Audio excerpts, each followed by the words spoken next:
హృదయపూర్వకమైన ప్రేమ వందనాలు. అలాగే విశ్వాస వాక్కు అనే ఆధ్యాత్మికమైన కార్యక్రమాన్ని వీక్షించుచున్న ప్రియులైన మీకు అందరికీ కూడా నా హృదయపూర్వకమైన ప్రేమ వందనాలు. మీలో కొంతమంది మీ ప్రార్థన అవసరతలు మాకు తెలియపరుస్తున్నారు. తప్పక మానక మీ కొరకు మేము ప్రార్థన చేస్తున్నాం. సంతోషం. మీ వాక్యాలు మమ్మల్ని ఎంతగానో ఆదరిస్తున్నాయి. మీ వాక్యం మమ్మల్ని ఎంతగానో బలపరుస్తుంది. మీ వాక్యం బాగా చెప్తున్నారని మీరు నన్ను పొగుడుతున్నారు, కానీ ఆ వాక్యం మీ హృదయాల్లోనికి వెళ్ళి కార్యం చేస్తే మేము చేసి ఈ ప్రోగ్రానికి కార్యసాధకం అవుతుందని ప్రభు పేరట ప్రేమపూర్వకంగా మీకు తెలియపరుస్తున్నాను. ఇంకేమీ ఆలస్యం చేయకుండా దేవుని వాక్య ధ్యానములోనికి మనము వెళ్ళిపోదాం. దేవుని సంగమా, దేవుని బిడ్డలారా, ఈ రాత్రికాల సమయంలో ప్రభువు మనకిచ్చే వర్తమానం ఏమిటంటే, దేవుని బిడ్డలంగా మనకు ఏది ప్రయోజనం? మునుపు మనమందరము నిష్ప్రయోజకులమే. మన ఆత్మీయమైన దైనందిన జీవితంలో మనకు ఏది ప్రయోజనము అనేది ఈ రాత్రి మనము ధ్యానించబోతున్నాం. మూలవాక్యంగా అపోస్తలుల కార్యగ్రంథం 20వ అధ్యాయం, దయచేసి 20వ వాక్యాన్ని మనము చదువుదాం. అపోస్తలుల కార్యగ్రంథం 20వ అధ్యాయం 20వ వచనం. మరియు ప్రయోజనకరమైనది ఏదియు దాచుకొనక బహిరంగముగాను ఇంటింటను మీకు తెలియజేయుచు బోధించుచు దేవుని ఎదుట మారు మనసు పొంది మన ప్రభు అయిన యేసుక్రీస్తునందు విశ్వాసముంచవలెనని యూదులకు గ్రీకు దేశస్థులకు ఎలాగూ సాక్ష్యమిచ్చునో ఇదంతయు మీకు తెలియను. ప్రియులారా, ఈరోజు ఈ 20వ వచనములో ఏది ప్రయోజనకరమైందో దానిని దాచుకోకుండా బహిరంగంగా ఏంటంటా కూడా నేను తెలియచేస్తున్నాను అని పౌలు అంటున్నాడు. సంగమ విశ్వాసులారా, మన ఆత్మీయమైన జీవితంలో, మన దైనందిన జీవితంలో మనకు ఏది ప్రయోజనకరమైనది అనేది ఈ రాత్రి మనము ధ్యానిద్దాం. ఎందుకంటే రక్షించబడి దేవుడు తన సంఘములో నిన్ను పెట్టాడు కదా, ఆయన రక్తముతో నిన్ను కడిగాడు కదా, ఆయన కార్చిన రక్తము ద్వారా నీ అపరాధములు పాపములను క్షమించి తన ఎదుట నిన్ను నిర్దోషినిగా, పరిశుద్ధినిగా, ఇంకా ఎలాగా నిష్కలంకుడుగా తన ఎదుట ప్రభువు నన్ను మనల్ని నిలబెట్టుకున్నాడు కదా. ఒకప్పుడు మనము ఎందుకు పనికిరాను గారంగా మనము జీవించాం. దేవుడు ప్రయోజనకరమైనది మన ముందు పెట్టినప్పుడు ప్రజలు నిష్ప్రయోజనమైన దాని కొరకు బ్రతుకుతున్నారు. ఇంతకీ ఏది మన ఆత్మీయ జీవితంలో మనకు ప్రయోజనం?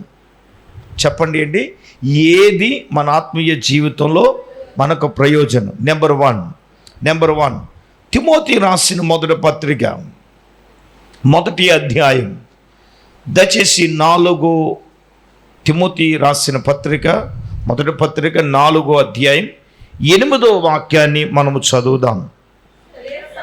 శరీర సంబంధమైన సాధకము కొంత మట్టుకే ప్రయోజనకరం, కానీ చూడండి, దైవ భక్తి ఇప్పటి జీవం విషయములోను రాబోవు జీవం విషయములోను వాగ్దానముతో కూడినదైనందున అది అన్ని విషయములలో కూడా ప్రయోజనకరము. గట్టిగా చేతులు తొందర స్తోత్రం చెప్పండి. హల్లెలూయా. అమ్మ వినండి, శరీర సంబంధమైన సాధకము కొంత మట్టుకే ప్రయోజనం. చాలామంది శరీర సంబంధమైన సాధకము మీదనే ఎక్కువ దృష్టి పెడుతున్నారు. శరీర సంబంధమైన వాటి మీద నువ్వు సాధకం చేస్తే దాని మీద ఉన్నటువంటి దృష్టి దైవికమైన భక్తి మీద ఉందా? ప్రార్థన మీద ఉందా? దేవుని సన్నిధి మీద ఉందా? ఆయన వాక్యం మీద ఉందా? శరీరముతో కూడిన సాధకం కొంత మట్టుకే ప్రయోజనం, అంతా ప్రయోజనం కాదది. అది కొంత మట్టికని వాక్యం చెప్తా ఉంది. అయితే అత్యంత కీలకమైనది ఏంటంటే దైవ భక్తి భక్తి అమ్మా, ఏది మనకు ప్రయోజనము? దైవ భక్తి ఇప్పటి జీవం విషయంలో, అంటే ఇప్పుడు జీవ విషయంలో అంటే ఇప్పుడు బ్రతుకున్న జీవం విషయములోను, రాబోవు చెప్పండి, రాబోవు జీవం విషయములోను వాగ్దానముతో కూడింది. అది అన్ని విషయములలో కూడా మనకేంటి? దైవ భక్తి అనేది ప్రయోజనము. అర్థమవుతుందండి? ఇప్పుడు జీవించే ఈ జీవితం, రాబోయే జీవితం ఏమిటో తెలుసా? యుగ యుగాలు ప్రభువుతో ఉండే జీవితం. రాబోవు కాలములు అంటే అర్థం ఏంటి? పరలోకములో ప్రభువు ఎదుట జీవించే ఆ జీవం, దానినే నిత్య జీవం అంటారు. ఆమేన్. అందుకే మనము ప్రభువుని తెలుసుకున్నాం, అందుకే మారు మనసు పొందాం, అందుకే మనం రక్షించబడ్డాం. ఎందుకో తెలుసా? ఆ రాబోయే జీవం విషయంలో అయితే ఈ రాత్రి అత్యంత కీలకమైన విషయం ఏంటో చెప్పనా? దైవ భక్తి అనేది మనకు ప్రయోజనకరం. ఈరోజు దైవ భక్తిని విడిచిపెట్టేసి, దైవ భక్తి అనేది ఒక విషయములో కాదు, అక్కడ ఏముందండి? వాగ్దానములతో కూడినదై అది అన్ని విషయములలోనూ. చెప్పండి ఏంటమ్మా? అది ఉండాలి మనకి. పెద్దయ్య గారు అని వాడు భయం లేని కోడి బజార్లో గుడ్డెట్టిందంట. మేతేమో నీ ఇంటికాడ, గుడ్డేమో పక్కింటికాడ. ఏంటే దానికి ఏమి లేదు? దానికే కాదు, కొంతమందికి భయం లేదు. భయం లేని కోడి, గణన కోడి పిల్లలు కొంతమంది ఉండరు. గణన కోడి పిల్లలు తెలుసు కదా. చూడండి, తల్లి గెద్ద వస్తుంది, శత్రువు వస్తాడు. శత్రువు వచ్చినప్పుడు కేకేస్తుంది రెక్కల చాచి. ఏంటి? తల్లి కోడి గుడ్డెట్టినప్పుడు ఒకలా కేకేస్తుంది. శత్రువు పెట్టినప్పుడు నువ్వు ఎక్కడ ఉండనివ్వండి. చూడండి, ఆపద వచ్చినప్పుడు మనకి ఎక్కడున్నా కూడా అయ్య బాబోయ్ పిల్లల మీదకి ఏదో వచ్చిందని అంటే ఆ యొక్క అరుపును బట్టి మనం ఏం చేయగలం? నీ అరుపును బట్టి నువ్వు మీ మొగుడి మీద కేకలేస్తున్నావా, పిల్లల మీద కేకలేస్తున్నావా, శాంతంగా ఎలా మాట్లాడుతున్నావో నీ మాటను బట్టి కూడా ఎలాగ అర్థమవుతుందో కోడుకు కూడా అంతే రక్తం. ఇప్పుడు ఇంతకే చెప్పేది ఏంటంటే, శత్రువు వచ్చినప్పుడు కేకేసినప్పుడు రావాలి. అన్నీ వచ్చినాయి, ఒక కరోనా కోడి పిల్ల రాలేదు. మా అమ్మకి ఏం పని పాట లేదు, మా అమ్మ ఎప్పుడు అలాగే పిలుస్తుంది, దీనికి నేను ఎలాగా విచ్చలవిడిగా ఉంటాం ఇష్టం లేదు. చాలామంది పిల్లలకి అలాగుండదు. ఎప్పుడు మా బాబు నేను తిట్టేస్తాను, నాకు స్వేచ్ఛ ఇవ్వట్లేదు. మా ఫ్రెండ్ చూడు ఎంత స్వేచ్ఛగా ఉన్నాడో, మా అమ్మ నాకు స్వేచ్ఛ ఇవ్వట్లేదు. చూడు ఆడు ఎలాగున్నాడు, ఈడేలా ఆడుకోవడం ఈడుకోవడం, నీకెందుకు రక్తం లోయ. ఆడు తెగబలిసిన వ్యవహారం అది. మనకెక్కడుంది? మనకు రెక్కాడితే కానీ డొక్కాడదు మనకే. అదే కదా, నువ్వు ఆడుతో ఈడుతో కంపేర్ చేసుకోవడం ఏంటి? నీ బ్రతుకేంటి? నీ జీవితం ఏంటి? ఎప్పుడు కూడా మన బ్రతుకు మనతో కంపేర్ చేసుకోవాలి. ఎదరోడితో కంపేర్ చేసుకుంటే ఎలాగా? ఏమండే, ఇప్పుడు పిలిచినప్పుడు రావాలి కదా, రాలేదు గరాన కోడిపిల్ల. ఇంక తల్లి ఏం చేస్తుంది? పిలిచి ఏం చేస్తుంది?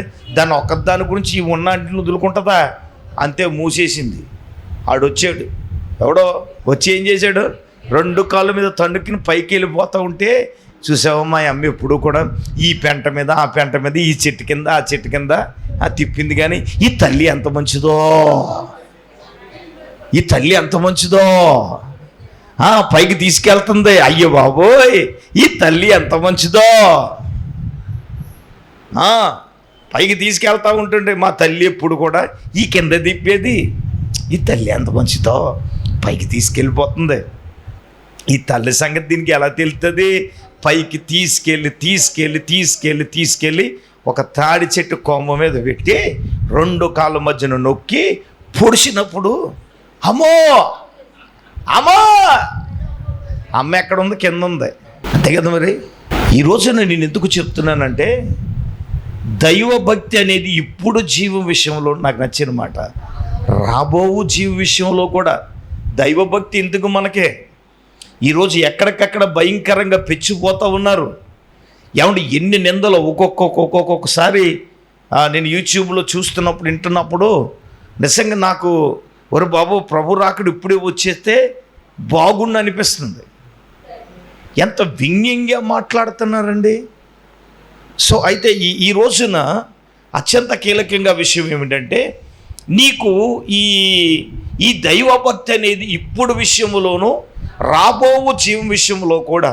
అయితే నేనేమంటానంటే, దైవభక్తి అనేది నీవు కలిగి ఉంటే అది అన్ని విషయములలో కూడా మనకేంటంటే అది ప్రయోజనం. ఎందుకు భూమి మీద భక్తులే శ్రేష్ఠులు, కేవలం వారు నాకు ఇష్టలని ప్రభువు చెప్పారు కదా. ఎవరు శ్రేష్ఠులమ్మా భూమి మీద? చెప్పండి. భూమి మీద 100 ఎకరాలు ఉన్నాడు శ్రేష్ఠుడా? చెప్పండి అమ్మా. వడ్లాను ఉన్న పెద్ద మనిషి శ్రేష్టమైందా? హలో, ఈ లోకంలో ఉన్నది ఏది కూడా శ్రేష్టమైంది కాదు. భూమి మీద భక్తుడే శ్రేష్ఠుడు. అందుకంటాడు సంతృష్టి. ఇదే తిమోతి రాసిన పత్రికలో ఏమన్నాడు? సంతృష్టి సహితమైన దైవ భక్తి ఏంటి చెప్పండి? గొప్ప లాభ సాధకం. హల్లెలూయా. ఏంటంట? ఏ భక్తి అటండి? చూడండి, 6వ అధ్యాయం 6వ వచనం చదవండి. 1 తిమోతి 6:6 సంతృష్టి సహితమైన దైవ భక్తి గొప్ప లాభ సాధనమైందంట. హల్లెలూయా. ఏంటంటే దైవ భక్తి? ఏ దైవ భక్తి? సంతృష్టి సహితమైన దైవ భక్తి. చెప్పండి ఏంటి? గొప్ప లాభ సాధకం. దైవ భక్తి అంటున్నావు, నీలో పాప భీతి పోయిందా? వ్యభిచార మనసు పోయిందా? త్రాగుడు మనసు పోయిందా? ధూమపానము మనసు పోయిందా? దైవభక్తి అంటే ఏంటనుకుంటున్నారు? ఎలా పడితే అలా బతికేసి ప్రభు తండ్రి స్తోత్రం అంటే అది కొద్ది కాలమే. కానీ ప్రభువు ఎదుట నువ్వు నిలబడినప్పుడు కైమ చేసేస్తాడు, రక్తమే చేయి. అది నువ్వు అక్కడ కనపడతప్పుడు నువ్వు ఎంతో యాతన పడతావు ధనవంతుల్లాగా. నువ్వు అక్కడికి వెళ్ళిన తర్వాత ఎంత ట్రై చేసినా ప్రయోజనం లేదు. భూమి మీద బతుకుండగానే నీ జీవితం మార్చుకోవాలి, నీ మనసు మార్చుకోవాలి, నీ క్రియలు మార్చుకోవాలి, నీ ఆలోచన మార్చుకోవాలి, నీ జీవితం మార్చుకోవాలి, నీ ప్రవర్తన మార్చుకుని దైవ భక్తికి అనుకూలంగా మనము బ్రతుకుతుముగాక. ఆమేన్. Praise the Lord. అమ్మా, దైవ భక్తి అనేది గొప్ప లాభ సాధకం. నిజంగా దైవ భక్తి కలిగి ఉంటే భూమి మీద భక్తుల్ని ఎప్పుడు కూడా వదిలిపెట్టడు. ఇలా చెప్పుకెళితే చాలా విషయాలు ఉంటాయి, కానీ నేను రెండో విషయానికి వెళతాను. ఏది ఒకటి చెప్పండి, ప్రయోజనం ఏంటి? పక్కలు చెక్కండి చెప్పండి. దైవ భక్తి నీకు అన్ని విషయాల్లో ప్రయోజనకరమని చెప్పండి. దైవ భక్తే అన్ని విషయాల్లో ప్రయోజనం. ఇప్పుడు ప్రయోజనకరమైన దైవ భక్తి మనలో ఉందా అనేది నువ్వు పరిశీలన చేసుకో. అది వేరే సబ్జెక్ట్ కాబట్టి రెండో పాయింట్కి వెళ్దాం. రెండో పాయింట్, ప్రసంగి గ్రంథము 2వ అధ్యాయం. ధ్యాని అయిన సొలొమోను అంటాడు, 13వ వాక్యాన్ని మనం చదువుదాం. Okay, right. చూడండి, అంతటా చీకటి కంటే వెలుగు ఎంత ప్రయోజనకరమో, చూడండి, బుద్ధిహీనత కంటే జ్ఞానము అంత ప్రయోజనకరమని నేను తెలుసుకుంటాను. అమ్మా, రెండవదిగా ఆత్మ సంబంధమైన జ్ఞానం లేదా సొలొమోను దైవికమైన జ్ఞానాన్ని పొందుకున్నాడు. మనకి దైవికమైన జ్ఞానము చాలా ప్రయోజనకరము అంటున్నాడు. విన్నారా? ఇప్పుడు చీకటి కంటే వెలుగు ఎంతో ప్రయోజనకరం అన్నాడు కదా. ఇప్పుడు చీకటి బాగుంటుంది, వెలుగు బాగుంటుందా? చీకట్లో జీవించేవాడు, చీకటి కార్యాలు చేసేవాడికి చీకటే బాగుంటుంది. మనం ఎవరు అండి? మాట్లాడండి. మన వెలుగు సంబంధం కాబట్టి మనకి ఏం కావాలా? వెలుగే ప్రయోజనకరమైంది. అది వేరే అంశం.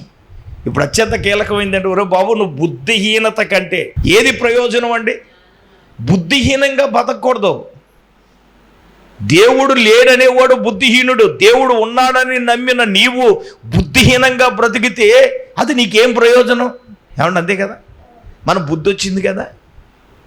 చెప్పండి, తప్పిపోయిన కుమారుడు బుద్ధి రానంతసేపు ఆస్తి పట్టుకెళ్ళాడు.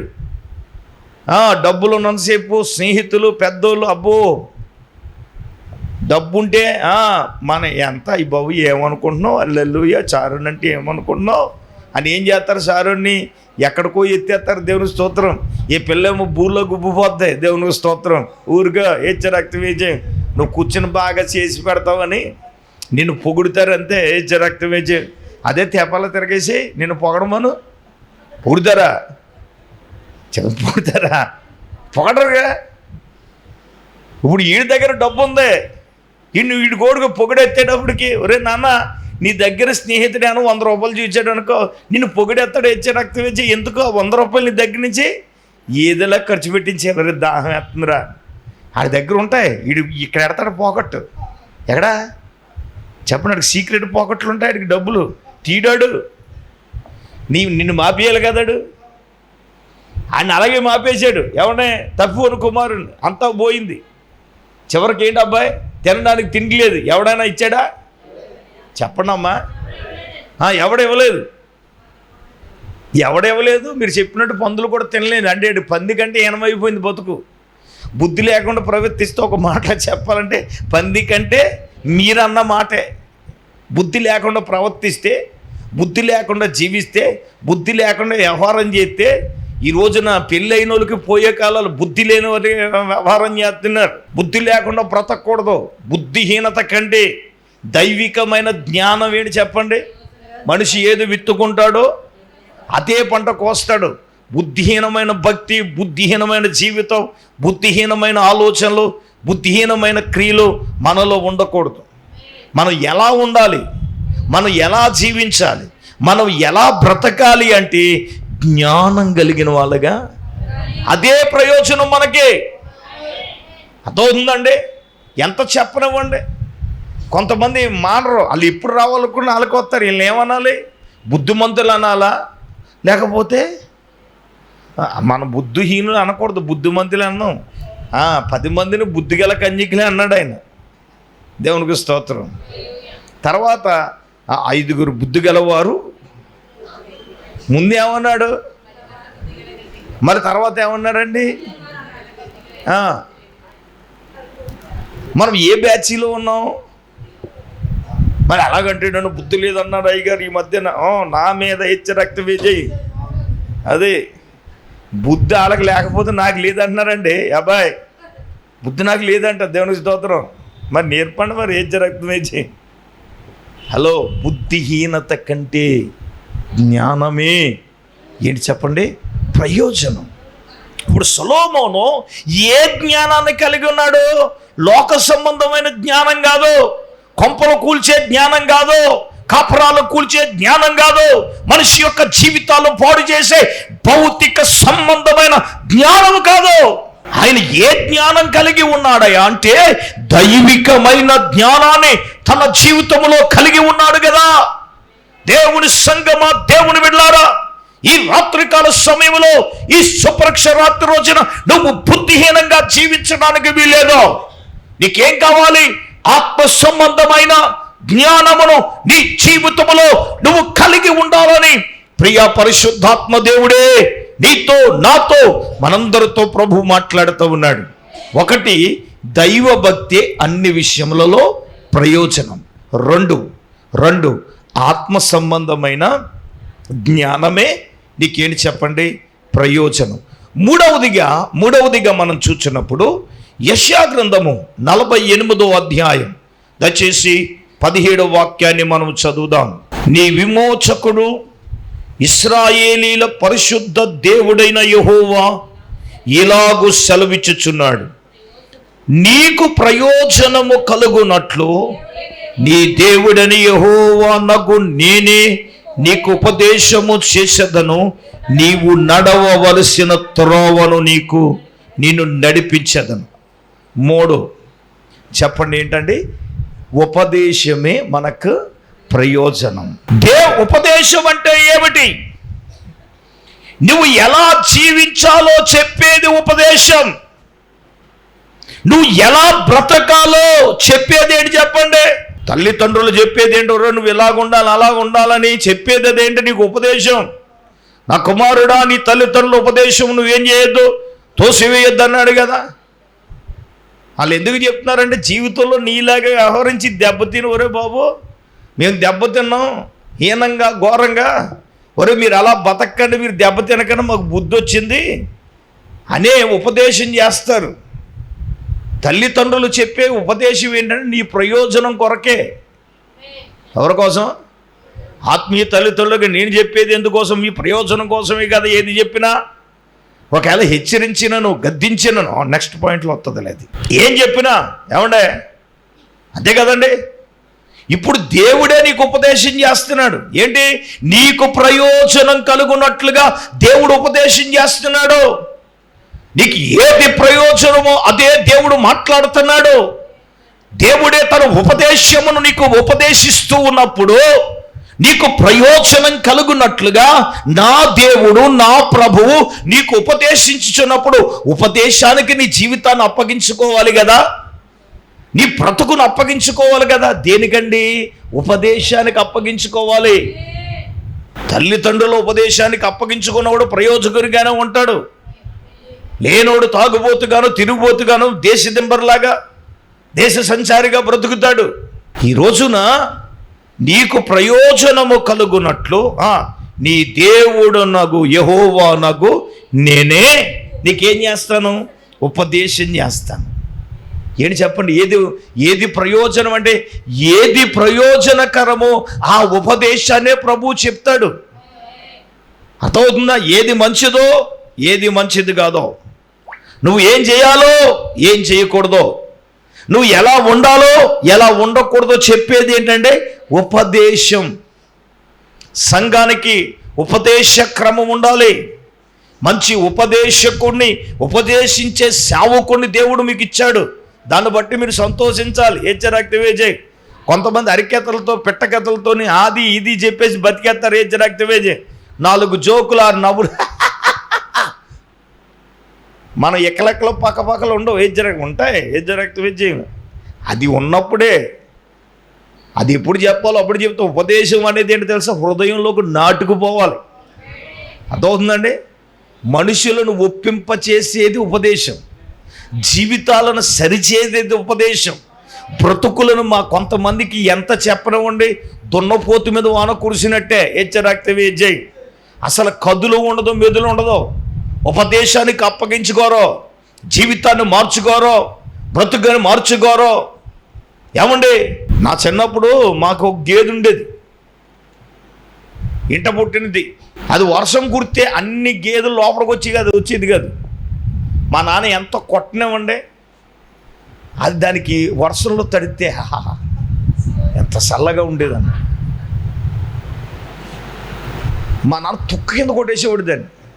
మా నాన్నకి ఇంక ఎదురు ఎవరు చెప్పడానికి గీరలేదు. ఒకవేళ ఎవరు వెళ్తే దానికి అది మాకు అర్థం చేసే విజయం. ఎందుకు మరి? కొంతమందిలో ఎంత చెప్పినా చలనం ఉండదు ఉపదేశం. కొంతమందిలో ఇటువంటి ఉపదేశకుడు మాకుంటే ఎంత బాగుండు. చేతులెత్తు స్తోత్రం చెప్పండి. మనిషికి ఉపదేశం అవసరం. సంఘములో ఉన్న బిడ్డలకు ఉపదేశం అవసరం నానా. అందుకే దేవుడు ఉపదేశ క్రమాన్ని ఏం చేశాడు? ఇదే యెషయా గ్రంథంలో మనం చూచినప్పుడు 42వ అధ్యాయం 21వ వచనం చదవండి. యెహోవా తన నీతిని బట్టి సంతోషము గలవాడై ఉపదేశ క్రమము ఒకటి ఘనపరిచి. దేవుడు ఏం చేశాడండి? 42:21 యెషయా గ్రంథం. దేవుడు ఏం చేశాడంటే ఉపదేశ క్రమాన్ని ఘనపరిచి గొప్ప చేశాడు. సంఘానికి ఏం కావాలి అంటే ఉపదేశం కావాలి. దేవుడు ఉపదేశిస్తాడు. మనకేం కావాలి? అందుకంటాడు దావీదు, నాకు మార్గమును, ఉపదేశమును, ఆలోచనను ఆయన నాకు అనుగ్రహించెను అన్నది. చదవండి ఆ మాట. 32వ కీర్తన 8వ వచనం. నీకు ఉపదేశము చేసేదను, నీవు నడవవలసిన మార్గము నీకు బోధించేదను, నీ మీద దృష్టి ఉంచి నీకు ఆలోచన చెప్పేదను. దేవుడు ఏం చేస్తున్నాడు నీకు అంటే ఉపదేశం చేస్తున్నాడు. ఏం చేస్తున్నాడు చెప్పాలమ్మా? ఉపదేశము ప్రకటింపబడుతుంది. సుపరక్షరాత్రి నువ్వు ఎలా ఉండాలి, ఎలా ఉండకూడదు, ఎలా జీవించాలి, ఎలా జీవించకూడదని ఉపదేశము ప్రకటించబడుతున్నప్పుడు ఉపదేశానికి నీవు నీ ఆత్మీయ జీవితాన్ని ప్రభువుకు నువ్వేం చేయాలి? అప్పగించుకోవాలి. ఆమేన్ చెప్పండి. ఆమేన్ చెప్పండి. ఆమేన్. ఏమండి, ఇది ఎన్నోది? 3వది. 4వదిగా 2వ తిమోతి రాసిన పత్రిక 3వ అధ్యాయం దీనికి రిలేటెడ్గా ఉంటుంది. 16-17 3వ అధ్యాయం 16-10. దైవజనుడు సన్నిధుడై ప్రతి సత్కారమునకు పూర్ణముగా సిద్ధపడి ఉన్నట్లుగా దైవావేశం వలన కలిగిన ప్రతి లేఖను ఉపదేశించుటకు, ఖండించుటకు, తప్పుదిద్దుటకు, చేయుటకు ప్రయోజనకరం. ఉండండి.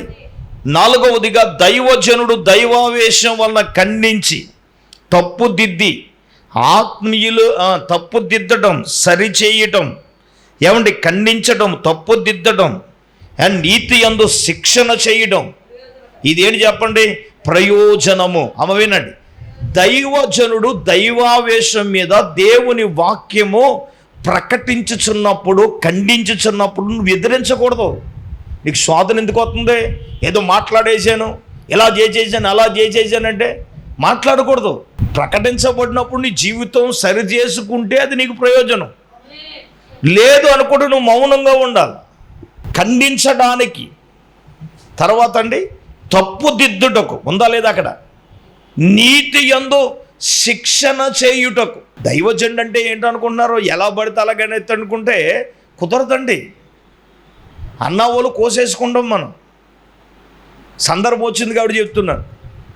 మనం ఏమనకూడదు. ఇప్పుడు దావీదుకే సౌలే మాంగారే ఏమన్నాడు? నేను అభిషేకించిన వాడిని నేనేం చేయను, నేను ముట్టను అన్నాడు కదా. మరి దొరికాడు. కూడా ఉన్నవాడు ఏమన్నాడు? చంపే అన్నాడు దావీదుని. ఒరే బాబు, ఇతడు దేవుని చేత అభిషేకించిన వాడు, నేను ఇతన్ని ఏమీ ముట్టకూడదు అన్నాడు. పని లేక అనుకుంటున్నారా? కనీసం మాట అన్నాడా? అనలేదు. కానీ నేను దావీదుకు దొరికాను, కానీ దావీదు నన్ను వదిలేశాడని తెలియడానికి వస్త్రాన్ని కత్తిరించాడు. ఏం చేశాడు? వస్త్రాన్ని కత్తిరించాడు.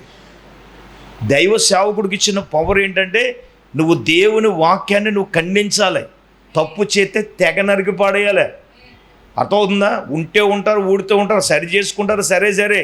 ఇప్పుడు సరి చేసుకోకపోతే, జీవితాలు మార్చుకోకపోతే, ఏమంటే ప్రభు దగ్గరికి వెళ్ళినప్పుడు ఇలా ఇంత భక్తి చేసి పరలోకంలో వెళ్ళకపోతే ఇంత బతికి ఇంటి వెనకాల చచ్చినట్టు ఉంటుంది. ఎజ్జరక్త వేజే ఎక్కడేమో అలాగో ఇలాగని చెప్పి మనం పరలోకం వెళ్ళి గుంపులో లేకపోతే, దైవ సేవకుడు అనేవాడు ఖండించాలి, తప్పు దిద్దాలి, నీతి యందు ఏం చేయాలి?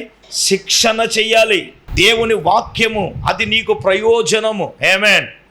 ఖండించబడడం నీకు ప్రయోజనం, తప్పు దిద్దడం నీకు ప్రయోజనం, సరి చేయబడడం నీకు ప్రయోజనం. అంతే కదండి.